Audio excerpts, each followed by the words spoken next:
Hello and welcome to this introductory presentation on the gods and goddesses of Greek mythology. This is the first of several presentations that will prepare us for our reading of Homer's epic poem, The Odyssey. In this presentation, we're going to go over the origins of Greek mythology. We'll talk a little bit about the Greek creation myth, and then we'll discuss the Olympians. Let's begin by orienting ourselves on the map. You can see here from this world map that the beginnings of Greek mythology were in the northern end of the Mediterranean basis on the southern part of what is now modern Europe. If we zoom in and take a closer look at an ancient map of the Mediterranean era around 750 BCE, when the Homeric texts were first written down, you can see that Greece was not a unified country as it is now, but instead, at the time, it was really a collection of powerful, independent city-states. Now, the relationship between these city-states changed at some points in history. They formed alliances to fend off common enemies, but at other points in history, they were at war with each other. So now that we know where Greek mythology originated, let's talk a little bit about exactly what Greek mythology is. Well, mythology is a collection of myths or anonymous traditional stories that explain the beliefs and customs of a particular culture, and they're often used by cultures also to explain natural phenomenon and the history of that particular group of people.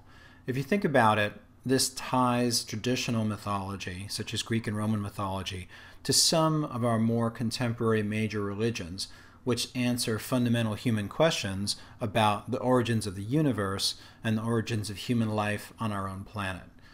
Myths often deal with major issues such as this, but for the ancient Greeks, they also answered many questions that today we answer through the physical sciences. For example, the Greeks didn't have science at the time that could explain to them why the sun rose in the east and set in the west. They didn't have physical science that they could use to understand why the seasons changed, or why they might have a successful harvest one year, follow all the same procedures of planning the next year, but have a failed harvest the following year.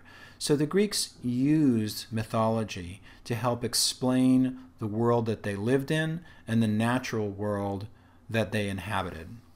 Every culture has its own myths, including Native American myths, Mayan, Buddhist, Hindu, and African myths. So the Greeks were not unique in this particular respect, but there were some things about Greek mythology that we'll touch on a bit later that made Greek mythology unique in its time.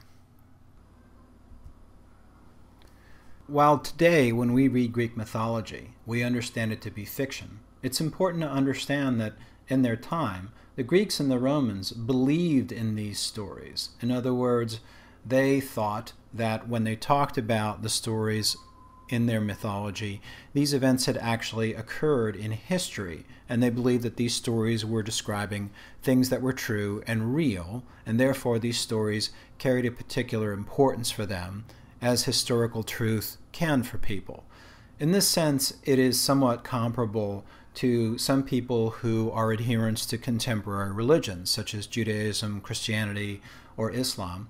They believe, some people quite literally, some people a little bit more metaphorically or symbolically, in the historical truth or the accuracy of some of the stories that are retold in their scriptures. Now, the Greeks believed that their gods and goddesses ruled their world and were believed to be directly responsible for the success or failure of human life. When they had a harvest that failed, for instance, when they had a war that they had fought with a neighboring city-state and things went badly for them during the battles, they believed that they were being punished by the gods for some mistake they had made which had angered the gods. Because of this, the Greeks worshipped their gods and regularly prayed, gave offerings, and built temples to please the gods and win favor with them so that they would be successful in their endeavors. There are three important concepts that are fundamental to understanding Greek mythology. The first of these is anthropomorphism.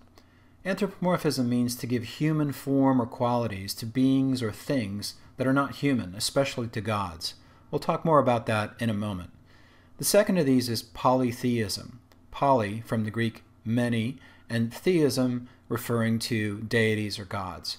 And this, as you would understand from the root words, suggests that the Greeks believed not just in a single god, which is monotheism, but in many gods. The third concept is the concept of the oral tradition, which means that stories about Greek gods were passed down from one generation to the next by word of mouth. And this went on for centuries before they were ever written down, which happened around the time that Homer lived or shortly after his death. There isn't a single scriptural text, as in the case of Christianity with the Bible or the Quran in Islam, which recorded most of the major myths. Instead, many of these stories come down to us through a collection of plays and poems and various historical writings that were compiled by Greek and Roman historians. Let's go back for just a minute and take a closer look at the concept of anthropomorphism.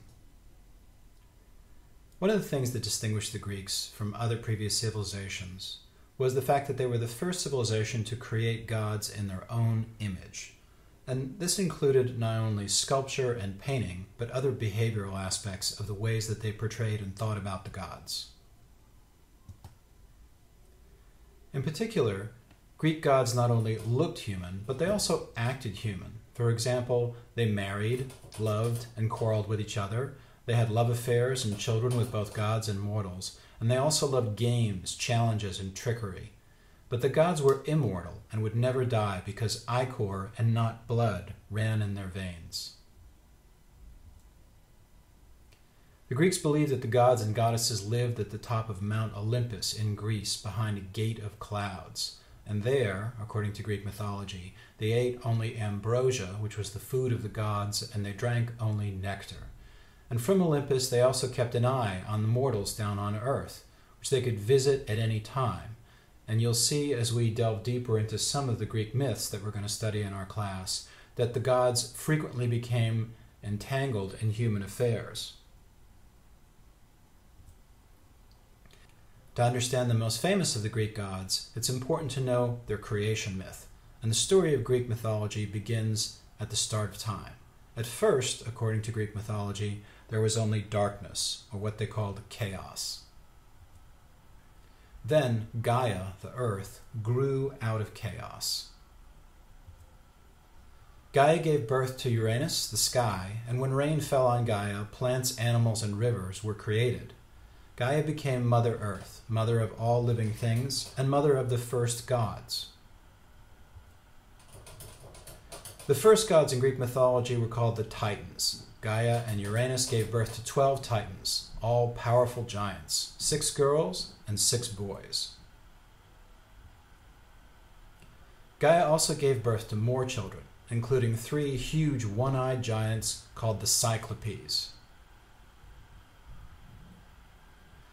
Uranus hated these ugly children and decided to destroy them by throwing them away down into the underworld. But this angered their mother Gaia, and she convinced Cronus, one of the Titans, to overthrow Uranus. But Cronus worried that one of his sons would overthrow him, just as he had overthrown his own father, and so, to prevent this, he swallowed each child as it was born. As you can imagine, this made Cronus' wife Rhea very angry, and so finally she hid the youngest child, Zeus, and tricked Cronus with a rock wrapped in a blanket. When Zeus grew up, he overthrew Cronus and freed his brothers and sisters, Hestia, Demeter, Hera, Hades, and Poseidon, and then together they fought the Titans. The war between the Titans and the new gods lasted for 10 years, but finally Cronus and the Titans were defeated. When Mother Earth was finally peaceful, the rule of the universe was divided between the 3 brothers. Zeus became the king of gods and god of heaven and earth. Poseidon became god of the sea, and Hades became god of the underworld. The Cyclopes built a palace on Mount Olympus for Zeus with 12 thrones, one for each of Zeus's brothers, sisters, his children, and Aphrodite, the goddess of love. And these 12 were known as the Olympians. That's the end of this introductory presentation on Greek mythology and the Greek gods. I hope you've enjoyed watching it. If you have any questions at all about any of this material, please be sure to write them down and bring them to class when we next meet.